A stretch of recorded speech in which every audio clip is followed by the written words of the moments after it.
Grandparents. Your grandfather. I understand.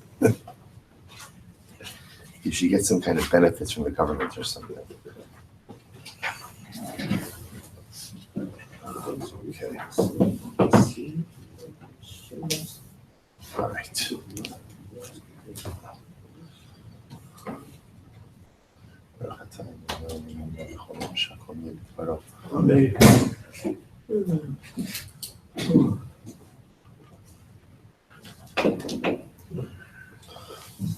All right, we'll say good morning. We have only just a few minutes this morning to delve into Gana Emunah, but let's pick up on page Kuf Ayin Daled.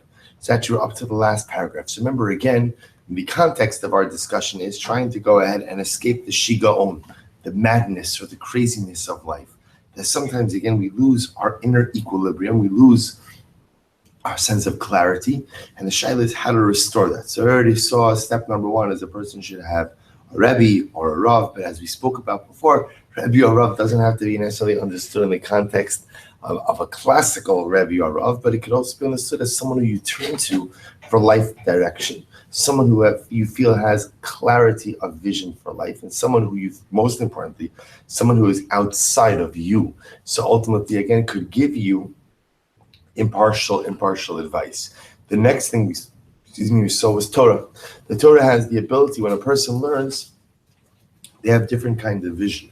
When a person learns, they have the ability to see things in a different kind of way. So look at the last paragraph from Kaf Ayin Daled. So remember, again, we ended off with yesterday that the Mechaber was explaining that sometimes when a person is stricken with shigaon, person is stricken with craziness, sometimes what's the first thing that they need? The Mechaber posited, they need a slap. Okay, so you're gonna use this in a metaphorical sense, right? A wake-up call. The idea is that sometimes a person, and this happens to all of us in life, you can get so just enveloped by the fog of uncertainty that you just don't know where you're going, what you're doing, or how you're acting. So you just need like a little bit of a wake-up call to say, hey, it's the wrong path, it's the wrong way, it's the wrong direction. Last paragraph. So again, he's reflecting certain more esoteric practices. That when a person was stricken with shigaon, craziness or insanity, so they would go ahead and use kameos, they would use amulets to be able to go ahead and drive away the ruach roshim or babel or matrev taitim chas v'shalom ad shemahapchen archos yosher va'omrim laratov ukimokein le'inyan refuas ha'adam mishigoni hayitzahara. We'll say so too when a person becomes crazy, when a person becomes ill, when a person becomes stricken with the insanity of the Yetzer Hara. Remember again, this goes back to the Ein Adam Chote Ela Imke Nichnas Bo Ruach Shtus, the idea that sin is a manifestation of personal insanity. And personal insanity is a result ultimately of what we'll call life fogginess. A person just does not have clarity as to where they're going or what they're doing. So therefore says the Mechaber, he says, Sarach Gamkin, L'shtei Bechinos Hanal. Hainu, L'achniya Tchila Rish'asa Uzedono, Shelo Ya'aseh Al Kol Panim Mashu Ba'atzmo Mevin, V'yodea Shura V'averi Gemura Chas V'shalom. So we'll say step number one in terms of curing one's personal shigaon, one's personal craziness. Step number one is that a person should realize that a person should be honest with what they're doing and how they're acting. And a person should say to themselves, you know what, I know this is wrong. I both say, sometimes in life, I could know that something is wrong, but I'm not yet ready to change it.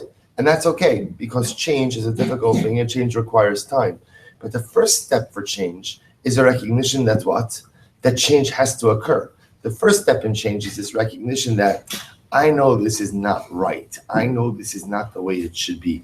Maybe for a variety of different reasons, I'm not yet ready to pull the trigger on the change, okay? But at least I know that change has to be made. So therefore, again, if you remember again, the Mechaber, we learned a few days ago, the Mechaber said that even when the Jew is stricken by the shigaon of the Yetzer Hara, even when the Jew is living in this fog and doing all kinds of things that are not right, there's a piece of me that always knows what's right. Deep down, there's a piece of me that always knows what it is that I should be doing, what it is that I shouldn't be doing. And the Mechaber therefore says the first step in combating the Yetzer Hara is accessing that little voice. Now that voice often is muted by the other stronger voices of the Yetzer Hara. But the first step is solidifying for myself in my mind what's right, what's wrong. I might not be able to act on it just yet, but at least I should have a conception. This is right, this is wrong, this is what I'm doing, this is what I'm not yet doing, this is what I should be doing. Okay, I'm not ready yet to do that, but at least I have clarity of vision, clarity of understanding as to what life should be. That's step one. So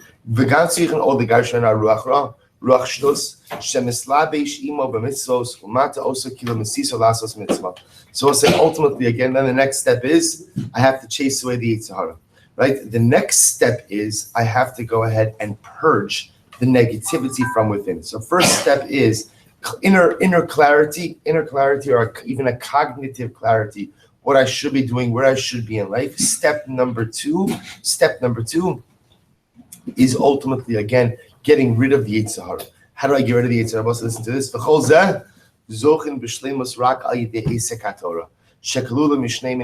also there's good news.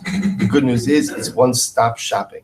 But one-stop shopping, that there is one thing that I can do in life that has the ability, A, to help me achieve clarity, and B, help me to drive away the negative forces that try to derail me from accomplishing my life initiatives. What's the one-stop shopping? Torah. Now we're going to define this more in next week, but we'll say the idea is that when a person learns Torah, and this, you don't need to explain it because we experience it together each and every day. When a person learns Torah, Torah creates a comprehensive cathartic experience. Torah changes who I am and what I am. When I learn Torah, I see life in a different way. I see the world in a different way. I see myself in a different way. That clarity of vision dispels the fog. Furthermore, Torah gives me the strength to be able to go ahead and fight against my inner demons. Therefore, says the Mechaber, once a person has Torah, they're able to go ahead and combat the Shigaon of life. Right? We'll stop over here. We'll pick up Eretz Hashem, but there's more to speak about with this, but we'll expound on it in Eretz Hashem next week. Perfect. Thank you. Yes, I didn't respond to the message, but thank you.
All right, we'll say good morning. We have a beautiful daf ahead of us today. Today's daf is Kuf Yud 110.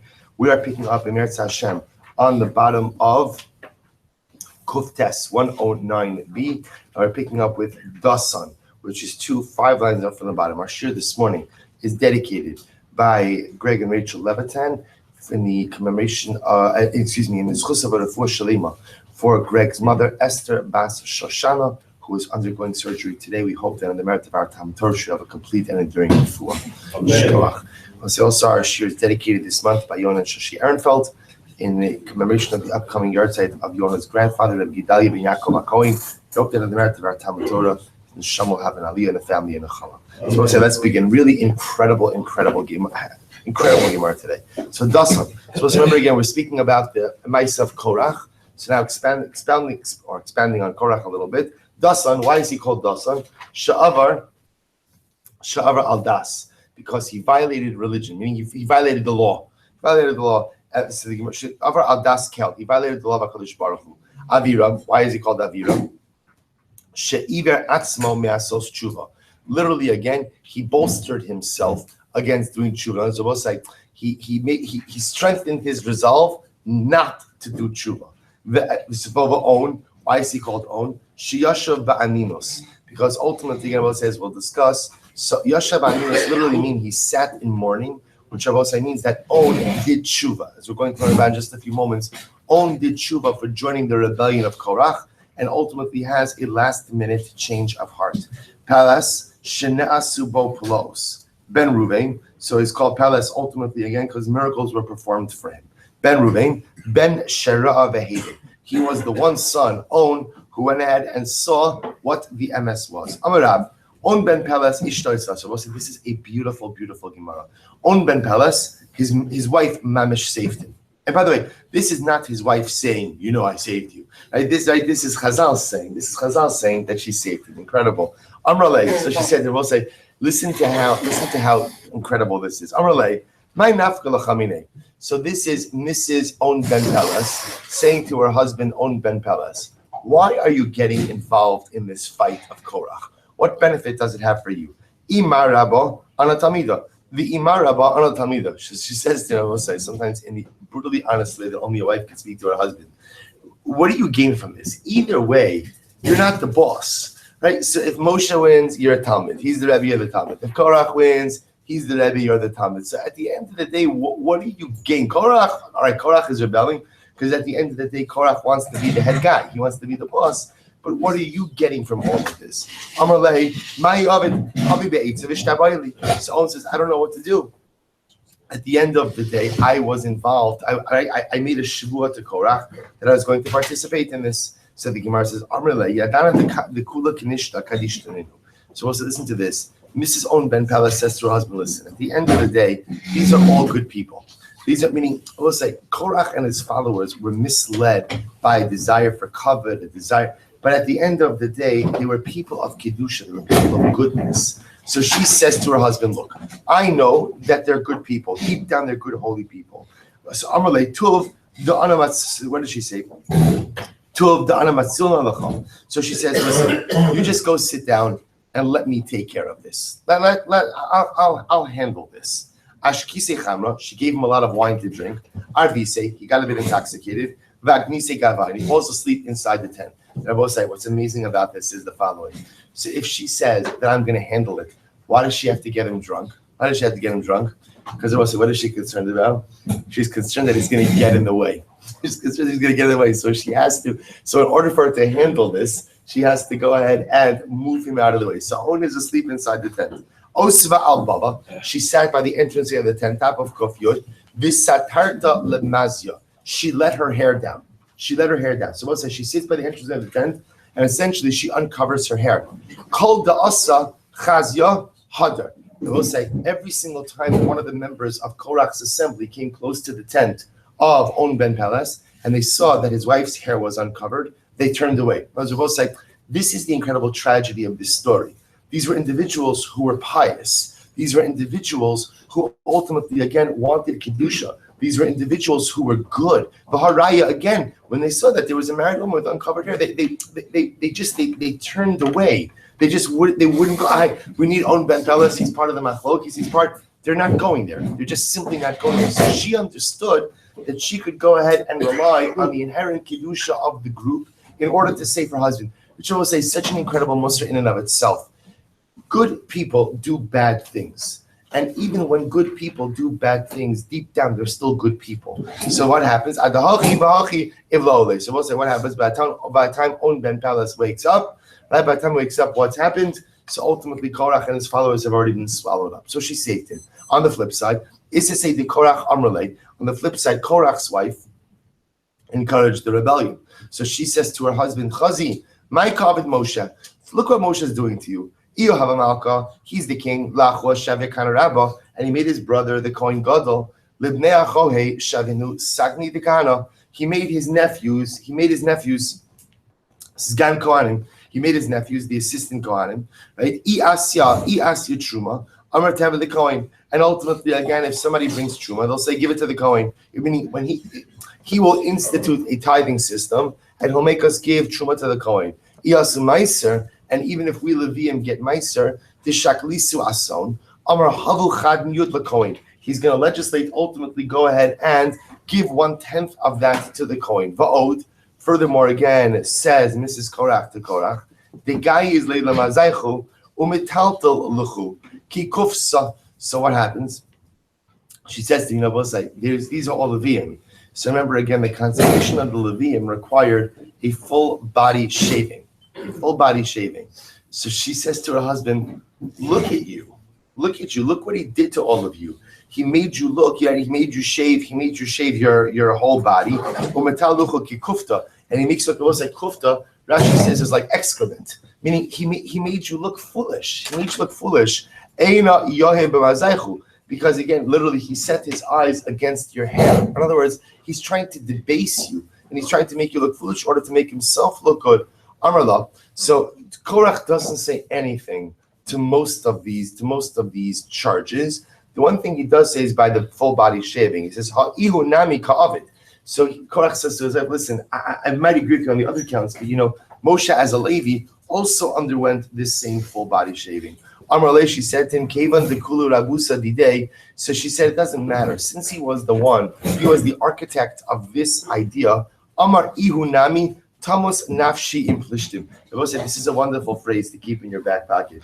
Tamus nafshim, not nafshi implishtim. The Most is by Shimshon. So remember again, that's when Shimshon in his final act brings down the Colosseum, right, or whatever their equivalent of the Philistine equivalent of a Colosseum.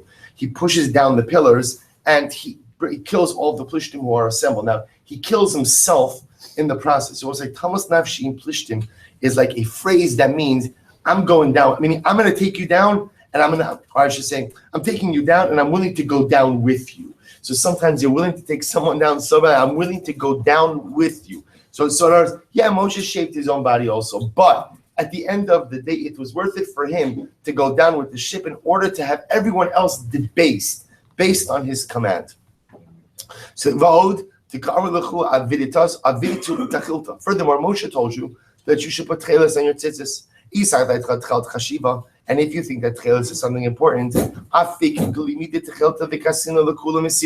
so ultimately, again, why doesn't everybody just wear a full baguette of tcheles? Let the garment itself be tcheles, and just leave the tzitzis alone. So clearly, again, Mrs. Korach is trying to go ahead and stoke the fires of rebellion. This is the meaning of the pasuk in Mishlei.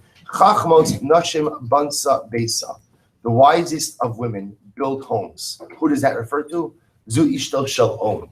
But that refers to Mrs. On, who through her wise counsel was able to save her husband. Ze ishtal shel on ben pelas. Ve'iveles biyada tarsena. But an evil woman has the ability to destroy it. Who is that?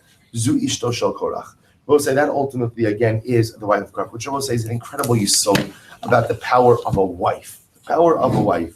That's the din of the Akeres Habayis. Ultimately, again, the cornerstone of the home, this power that she has over her husband, and it really stems from the ability, a wife often also, the great gift of a wife is having someone in your life who could speak to you and talk to you as it is. Other people, if they're too brutally honest with us. So generally, again, we tend to disassociate from people like that. I might have a good friend, but do me a favor, don't be such a good friend, right? Meaning you can tell me some stuff, but don't tell me everything. A wife, because there's a love, because there's a connection, because there's a trust, has the ability to say things to her husband, ultimately that he understands comes from a place of love, but yet also comes from a place of brutal honesty. So we'll say,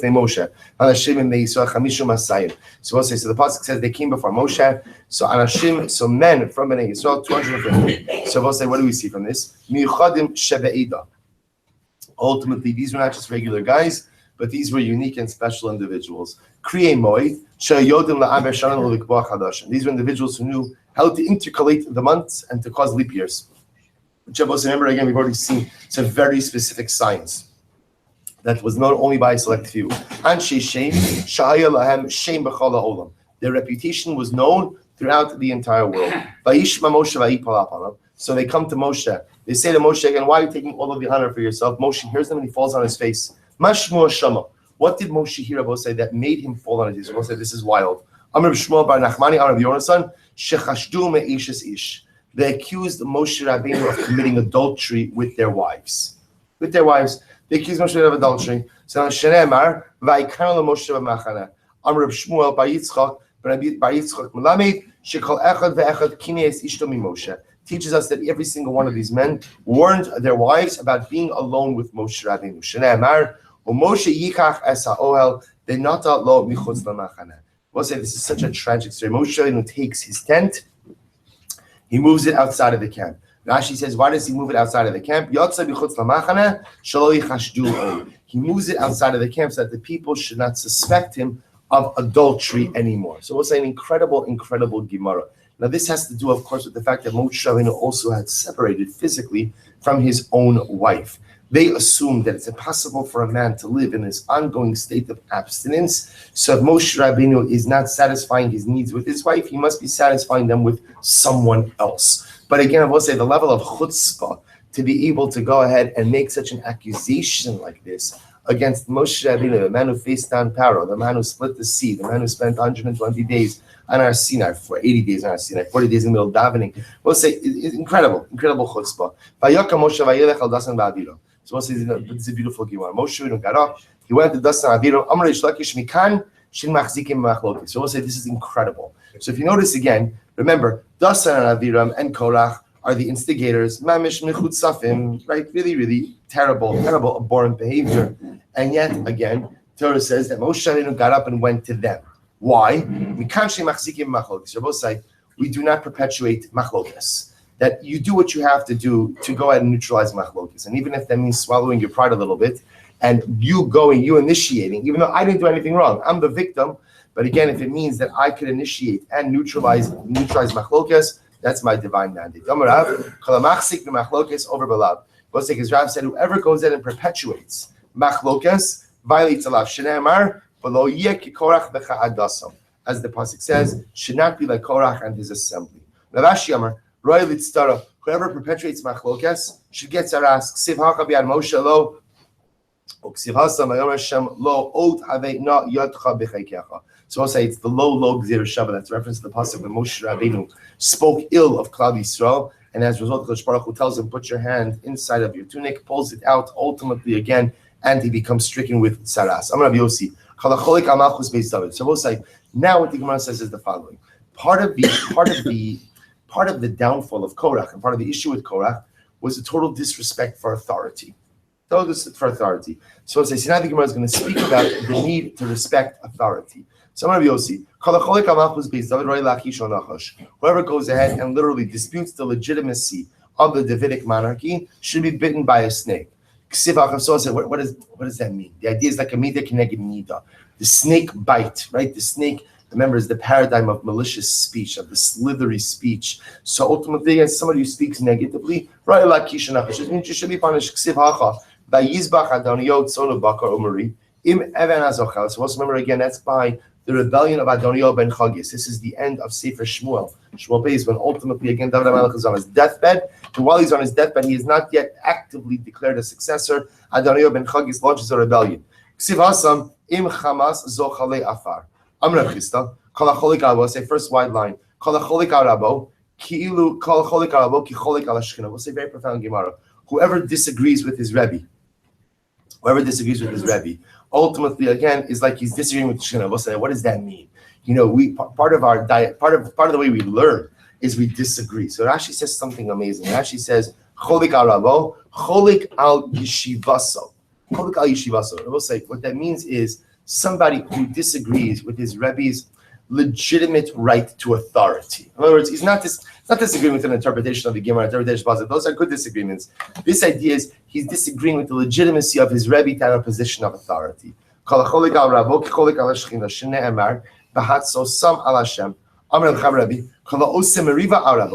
see whoever fights with his Rebbe,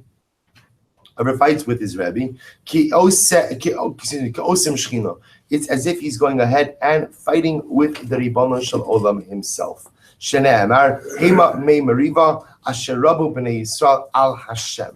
say when they fight with Moshe Rabbeinu by Mei Meriva, by the water, so it's as if they went in and they follow the Kodesh Baruch Hu.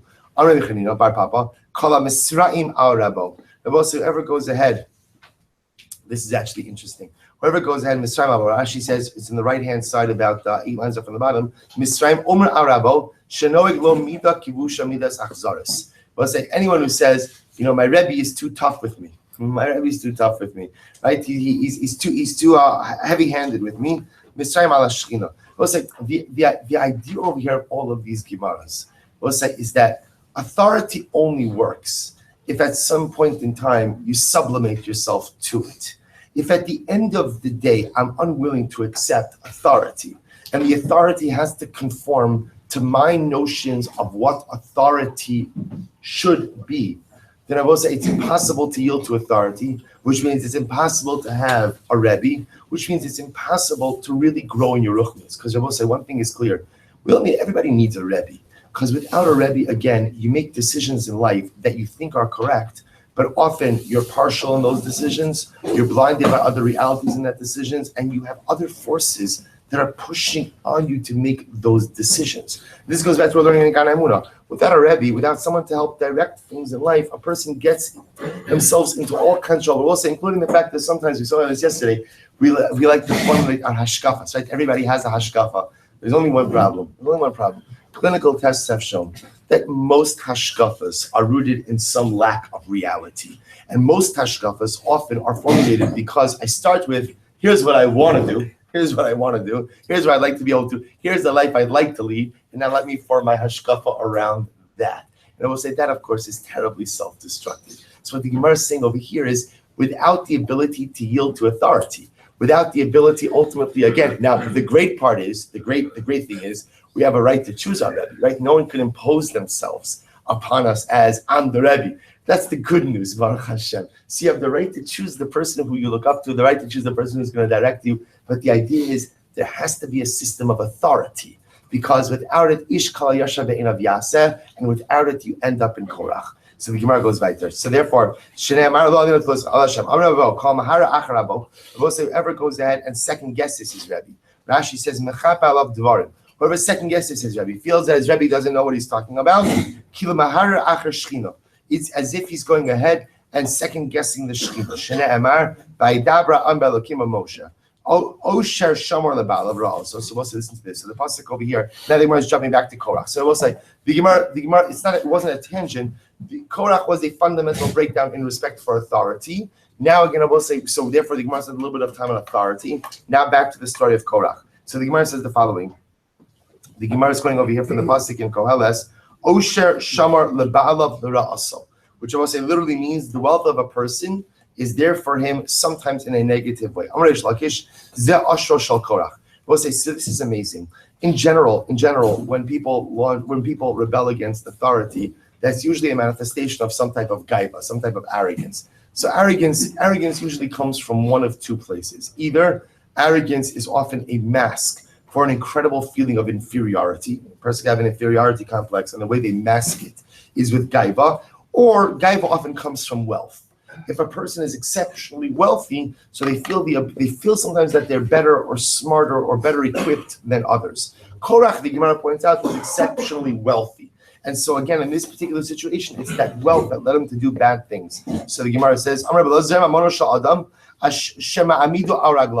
is the wealth of a person, which allows him to stand on his feet. And I both say, now sometimes that's a good thing. On one hand, wealth is good. Remember, again, we're not anti-wealth in Yiddishkeit, we're very pro-wealth. But as long as used in the right way, so wealth helps me stand on my feet. But unfortunately, wealth could sometimes make me take a wrongful stand as well. So also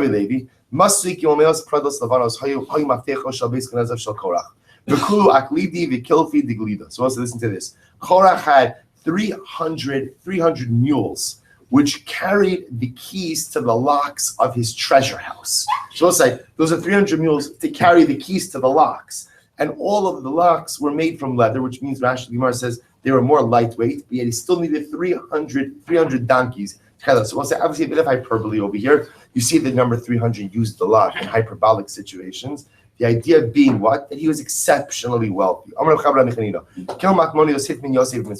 Yosef hid 3 treasures in Egypt. So we'll say this is during the years of plenty in Egypt. Yosef hid 3 treasures. One was revealed to Korach. So that's what we'll say. That's how the Gemara understands Korach's incredible wealth. Is he found one of the treasures of Yosef HaTzadik. We'll say one was revealed to the Roman Caesar Antonius. One of the treasures is saved for the tzaddikim in the future. So Rabbi Yochanan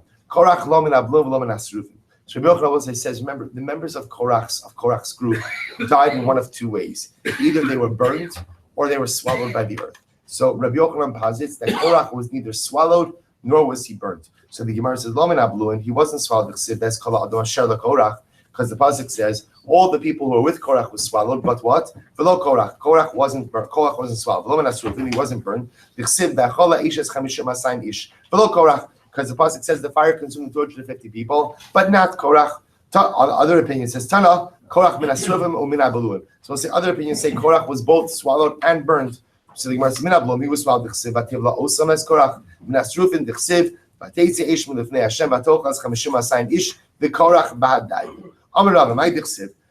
meaning of the pasuk that says Shemesh? So what's the Gemara is quoting from Chabakuk. Shemesh yareach amad zevula lo'orchi tzecha yalichu lenoga berak chanisecha.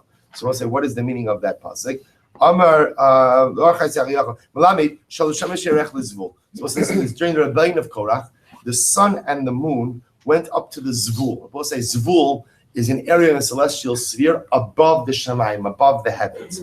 Amru lefanav Ribono shel Olam, im ata osed leben Amram neitzei ve'im lav lo neitzei. So we'll say the sun and the moon threaten HaKadosh Baruch Hu. Ribono shel Olam, if you do good, if you do justice for Moshe, or if you squash this rebellion, we'll come down and shine on the earth. If not, we're not coming down.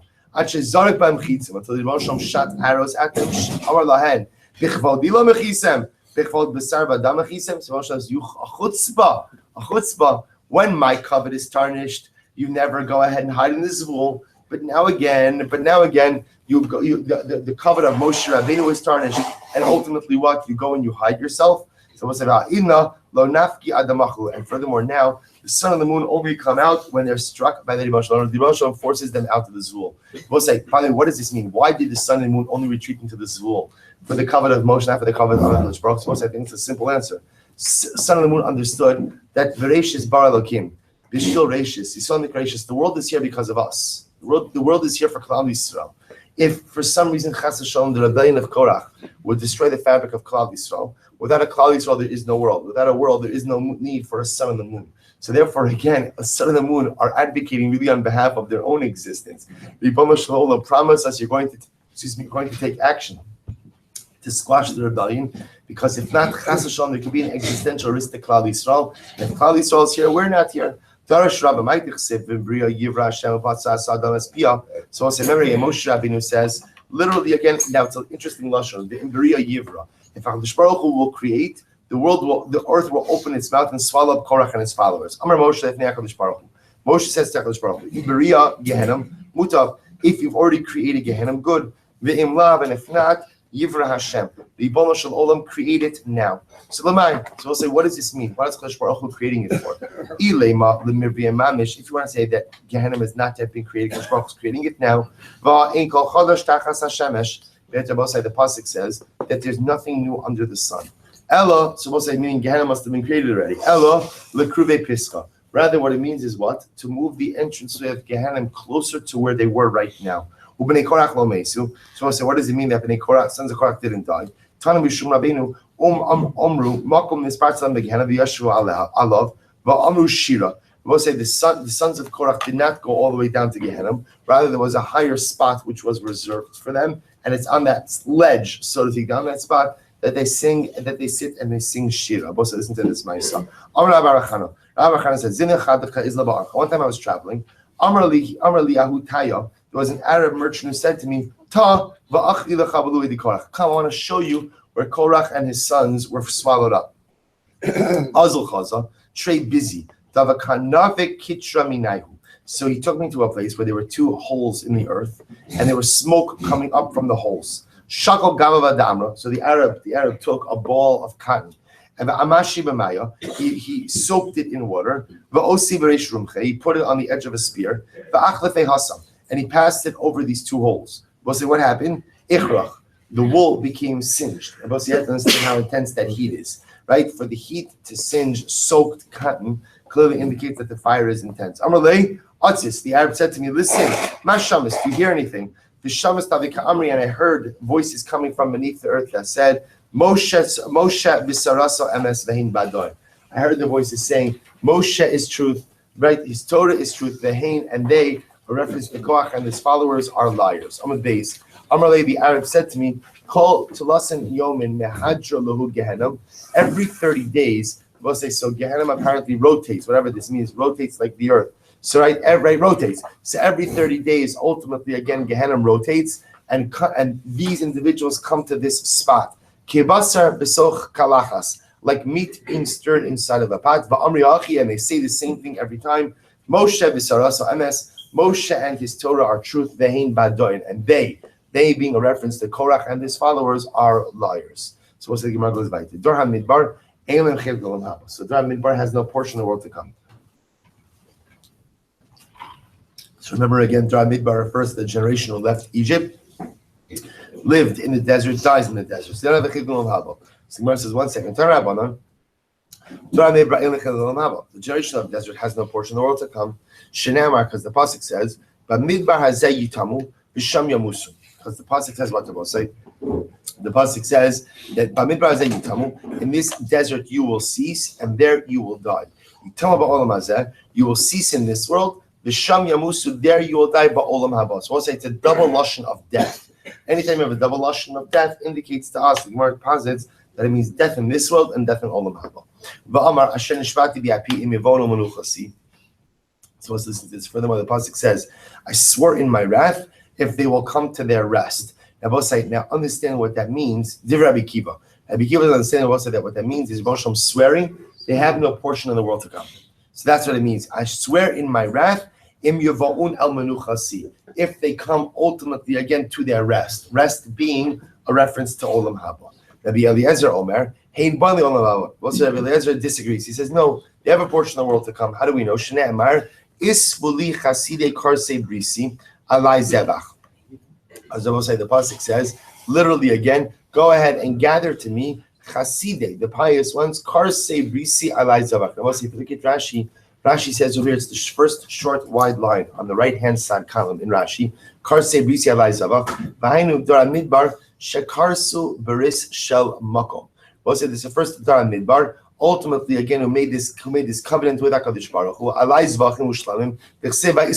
who severed the bris, with HaKadosh Baruch Hu. So the Baruch Shalom is saying, even those karsei brisi, even those who sever the covenant, will still have a portion of the world to come. This is what I'll do with the pasuk that says, I swore in my wrath. Listen to this. I swore when I was angry, and I changed my mind. And I changed my mind. Shabbos says an incredible yisod. If the Ribono Shel Olam could change his mind, kiviyachol, we could change our mind also. Sometimes people become so fixed in their ways. This is the way I do it. This is the way I know it. This is the way I understand it. And we're unmovable. Baruch Hu could change his mind. I could change my mind. Rabbi Shua ben Yecharacha Omer, Lo ne'amar pasuk ze ele kineged doras habayim. Rabbi Shua ben Yecharacha says, in fact, this pasuk was actually references future generations. Isvuli chasidei. So gather to me the pious ones.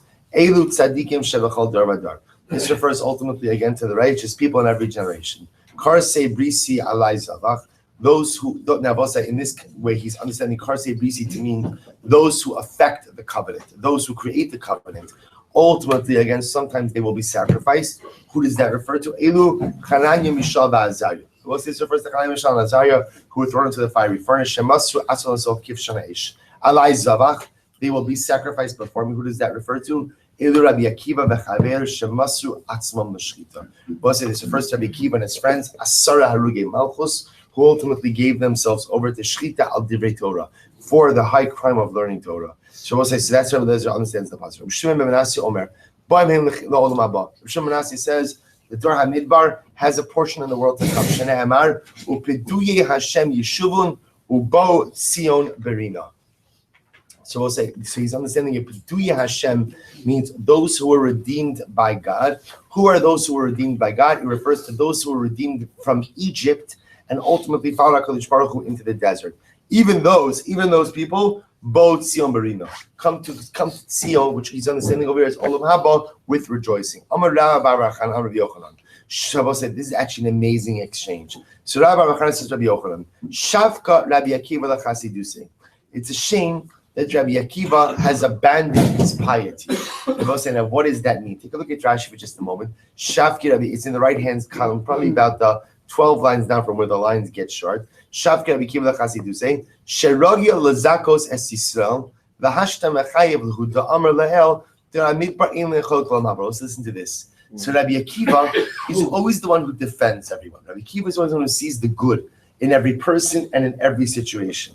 So you have Rabbi Arachan saying to Rabbi Yochanan, it's so strange that Rabbi Akiva is on the side of condemnation over here. Right? Rabbi Akiva is the one who says, the generation of the desert has no portion of the world to come. Yet the other opinions are arguing against Rabbi Akiva. So why is Rabbi Akiva? It's a shame, meaning he's lamenting that Rabbi Akiva has abandoned his piety, which is such an incredible Gemara. Shenemar Haloch gives an example. Haloch v'karasa ba'ozni Yushan leimar zacharti lach chesed neurayich abaski lelosayich lech tech acharai b'midbar be'eretz lo zerua. So also listen to this. So remember again, Kadosh Baruch Hu says, actually the Navi says, Haloch v'karasa ba'ozni Yushan, go and call out in the ears of Yushan leimar to say, the Rebbe Shalom says, message from God, I remember the chesed of your youth, the love of when we were newlyweds. Lech tech acharai b'midbar. Follow me into the desert, be'eretz lo zarua, into a land that was not cultivated. So Baruch Hu says, I remember the incredible chesed you did for me when you followed me out into the desert. So says the Gemara,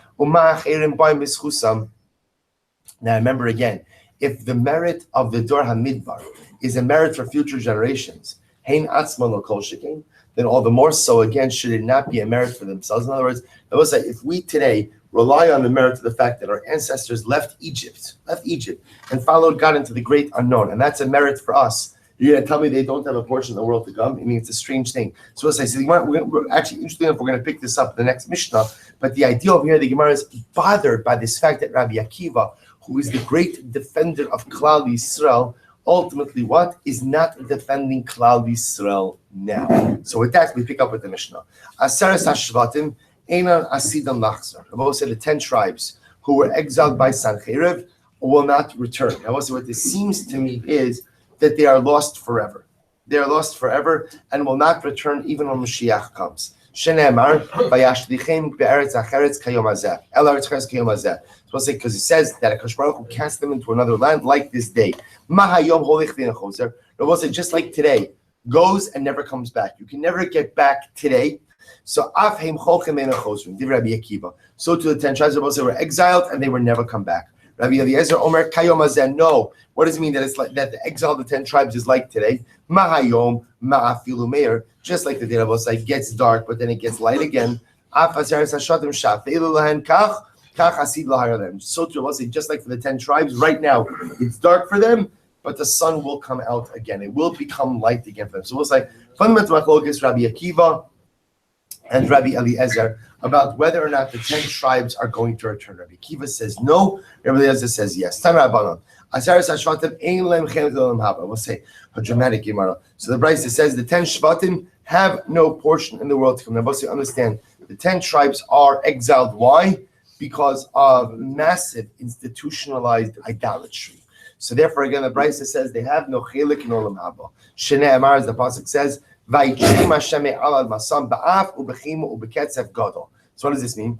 Vayichem Hashem alal masam. Rosham chased them off their ground, off their land. Ba'olam hazeh. That refers to this world. Va'ashlichem al eretz acheres, and he cast them into another land. The olam haba. Also, this refers to the world to come to Rabbi Akiva.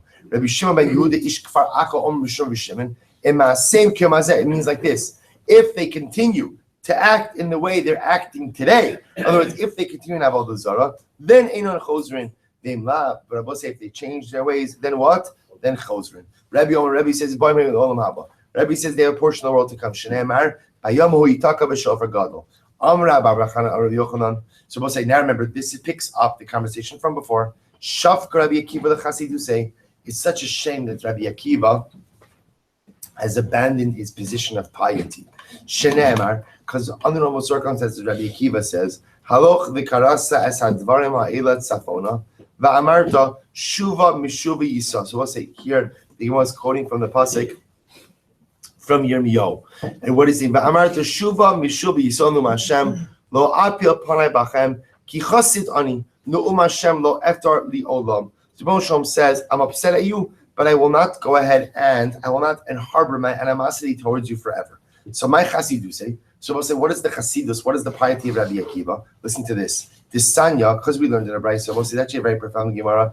Ketane b'nei Rishe Yisrael. We'll say the young children of Jewish Rishon. The young children of Jewish Rishon. Ein bo'in li'olam haba. We'll say that's a very profound Gemara. So we'll say if the children of Rishon, right, the child of a Rasha dies, somebody will say a child is judged, right? The child is judged based on the actions of his parents, right? Before a child reaches the age of majority, before adulthood, so he's judged based on the actions of the parent. So what happens, Chas v'Shalom, if the child of a Rasha dies? So the Gemara says he doesn't go to Lamab, Shneimar, Hine hayom ba bo'er ketanar. So we'll see the Gemara is quoting from the pasuk in Malachi. Hine hayom ba bo'er ketanar, v'haya kol zaydim v'chol oseh risha. Kash v'lat osam hayom haba amar Hashem tzvakos asher lo ya'azov lahem shoresh v'anav. So we'll say the operative part of this pasuk is the last part. The idea is that when the Rasha is judged, lo nishar bo lo yazov lahem shoresh anav lo yazov lahem shoresh v'anav.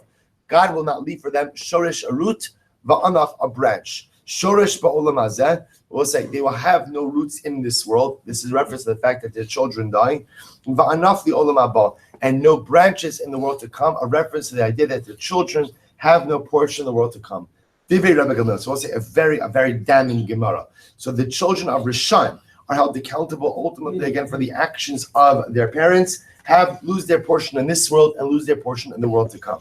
Rabbi Akiva Omer, no. It's not true.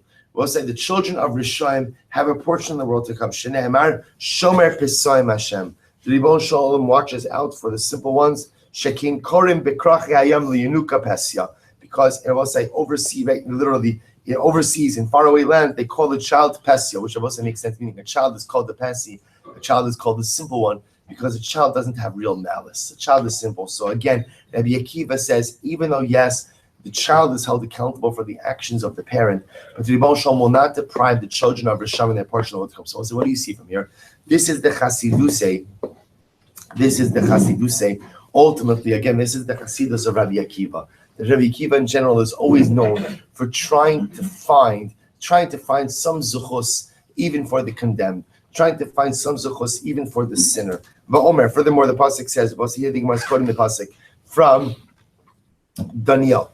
Go do Ilana, chop down the tree. So I should say, chop down the tree, v'chavloi, and destroy it. Baram ikar sharhui ba'ara shavuku.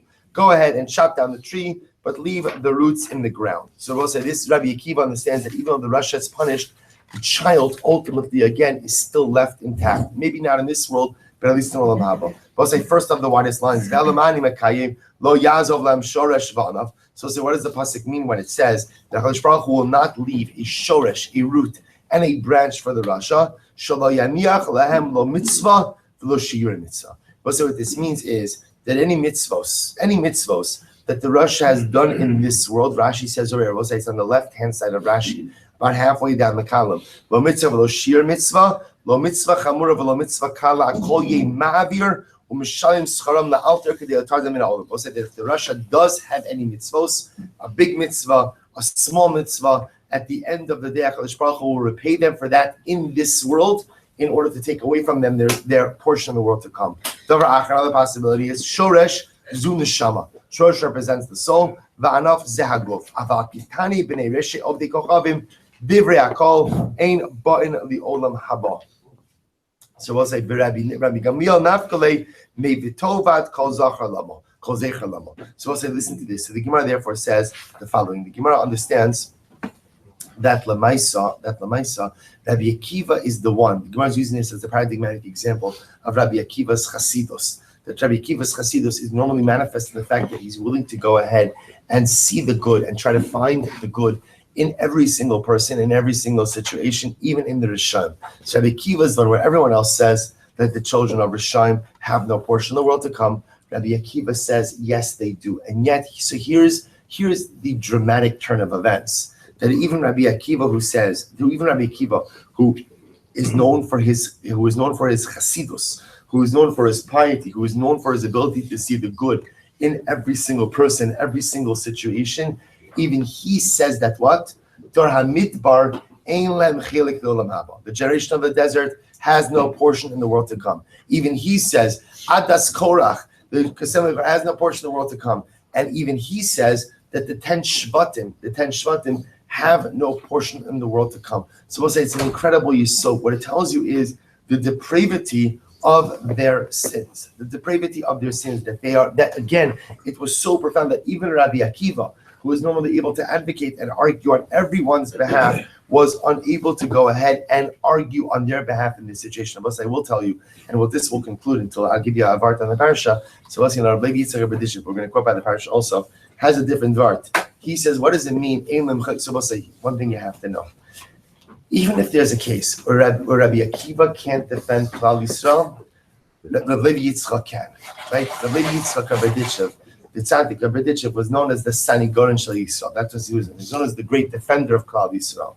So even Rabbi Akiva can't, he can. So what does the Rebbe say? Again, very quickly. The Rebbe says, what does it mean? What it means is like this. What's Olam Haba? Olam Haba, Rabbi say, is the existence of being where we have closeness to HaKadosh Baruch Hu. That's what the Rambam says. Olam Haba is tzaddikim yoshvim, b'atarosem b'rashem. The tzaddikim are sitting, their crowns are on their head. V'nenim v'zvashchina. We'll say that's what Olam Haba is. It's closest to HaKadosh Baruch Hu. The Rebbe posits, what does it mean when it says Dor HaMidbar ein lehem chiluk Olam Haba? It means that the generation of the desert need not wait until death in order to experience the closeness of Olam Haba. Why? Because they experienced that closeness in this world already.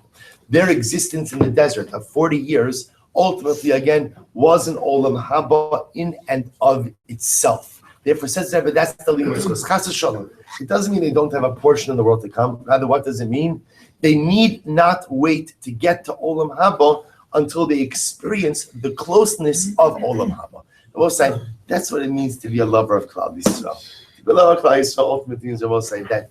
I want to be clear. It's not the pshat that the Rebbe was saying, let me figure out how to real till this. I will say, when you go ahead and when Avas Yisrael courses through your veins, that's how you see this Gemara. The Rebbe did not have to sit up late at night trying to figure out how to reinterpret the Gemara. This is how he saw it. Because I will say, when you want to see the good in others, when you want to love Klal Yisrael, when you want to see the good in every situation, every single person, then you see the world, you see others, and you see yourself with different eyes. I will say, those are the eyes of Rabbi Yitzchak. That's the greatness of the tzaddik. Even when Rabbi Akiva couldn't see the good, the great tzaddik Rabbi Yitzchak was able to. So we'll stop over here in the Gemara. I'll share with you a short idea on the parasha.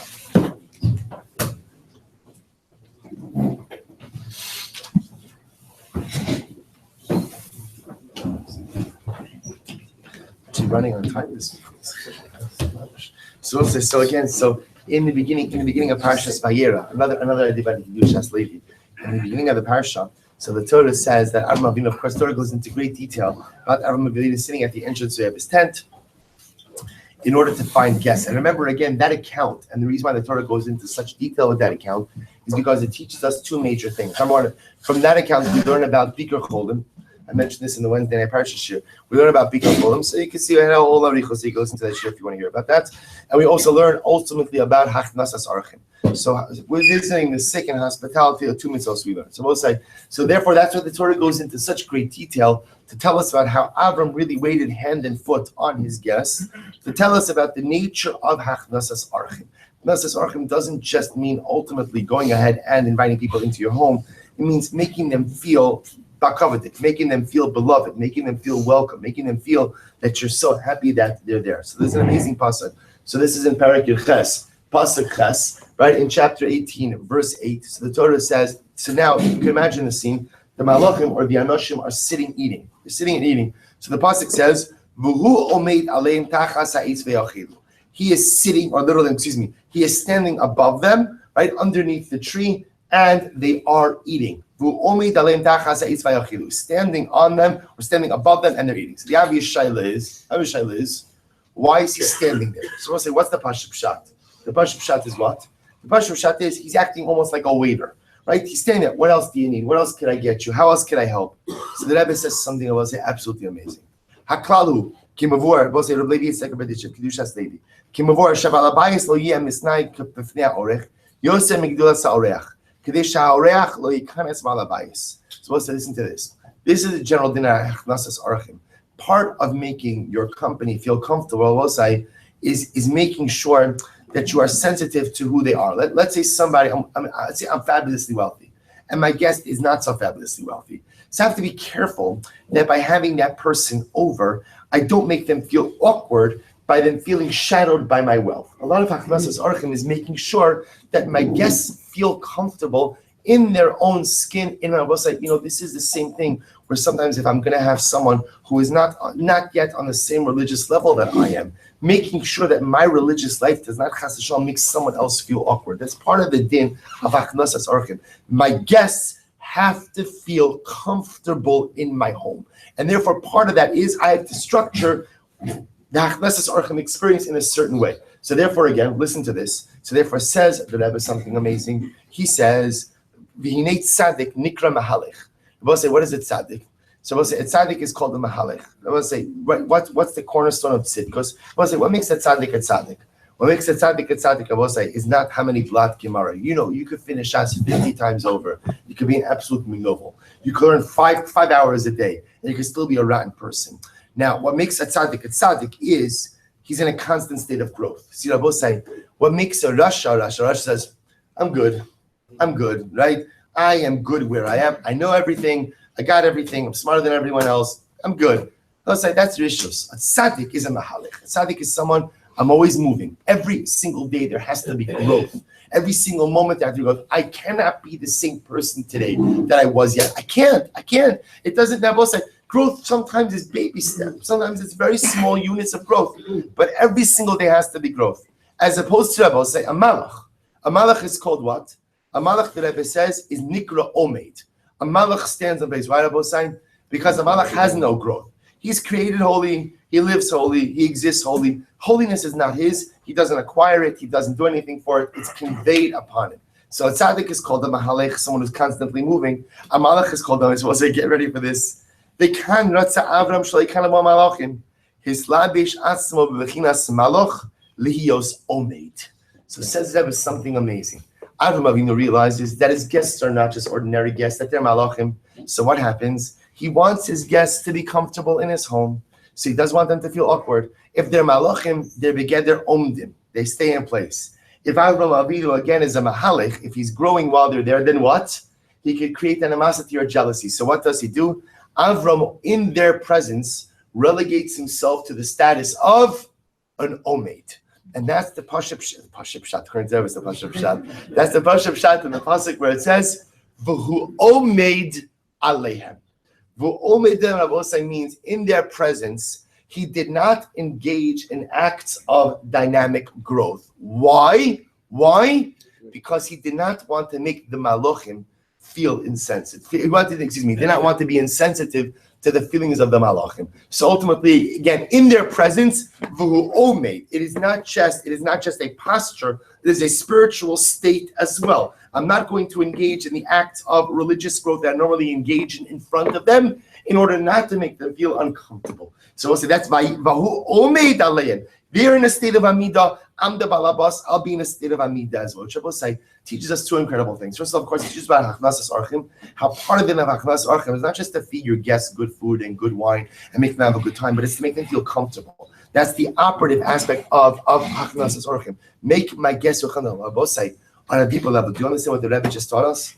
Do you understand? First of all, I have to tell you, this is not a commercial, but you have to have a set of Kedushas Levi in your house. That's number one. A Jew has to have a set of Kedushas Levi, even if you don't learn it, even if you're never going to crack it open, right? The zechus of having it, first of all, you will, because you're going to see your neshama is going to be drawn to it, right? You're going to walk in the house, you're going to say, I can't understand this inexplicable pull towards my bookcase, towards the Kedushas Levi. It provides a shmira for a home, and again, it brings the neshama of the tzaddik into your home as well. So you absolutely must have a set of Kedushas Levi in your home. I will say, understand what the Rebbe is teaching us. What the Rebbe will say is the fundamental yesod of what does it mean to be a tzaddik. See, Rebbe will say, in life, you can be a malach. Malachim are very nice. You know, Rebbe will say, malachim don't really do anything. Malachim don't really accomplish anything. They are the emissaries of God. What God tells them to do is what they do. Rebbe will say, what makes us great is our ability to be a holich.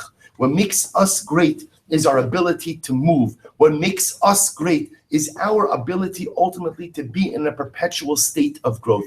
And we'll say that's a human being. A malach is an omeid. A Jew is a holech. The ability to move in a bosai, that becomes the metric for successful living. We want to know, am I leading the right life, not leading the right life? Am I being successful, not being successful? It is one simple metric. Am I a holech? Is today better than yesterday?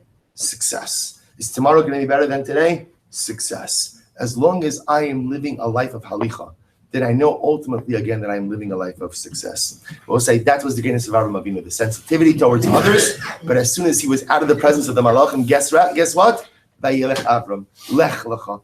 Avram lives a life of halicha. We should be zocheh to do the same.